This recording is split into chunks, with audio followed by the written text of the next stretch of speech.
Jetpacks and motorized gizmos are getting a lot of buzz among thrill seekers, always trying to try something new on the water. Now the state's interested too, but for a completely different reason. KITV4's Andrew Pereira has more on the brewing controversy, all new at 6. It's a chance for everyday Jane or Joe to experience their James Bond moment. Water-propelled jetpacks have been flying at Mauna Lua Bay for the past 2 years, but the technology is on the rise. We have one operator on Oahu and one operator on the Big Island and a pending application for Maui. But some Hawaii residents and conservation officers have sounded the alarm. DLNR held a briefing Thursday to gather information. These boy toys, we are very concerned about what it could become if we don't begin to manage what is here and what is about to arrive on our shores. The next leap in hydrolevitation has already touched down in Hawaiian waters. Known as flyboards, this promotional video played at the briefing was shot in Haleiwa and Kahana Bay.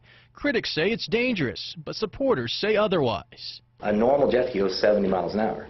These things are barely plugging along at not even 5, and they can only operate in a 60-foot circle. With water penetrating as much as 2 feet below the surface, some are worried these high-flying craft may hurt fish and coral that spawn in near-shore waters. So the question is how many fish larvae and coral larvae are being pulled through these machines and being pumped through, and I can't imagine a larva surviving. If we have some scientific evidence, things like that, we'd like to work with the department, and we've made that very clear with, I think, most people. However, water-propelled jetpacks and flyboards already are being regulated by the state, since DLNR has now defined them as thrillcraft. That means they must follow all the rules in ocean recreation management areas, like here at Mauna Lua Bay.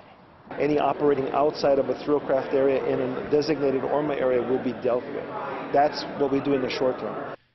In the long term, the state will examine the impact of jetpacks and flyboards as well as jet skis, which have been operating at Mauna Lua Bay since 1992.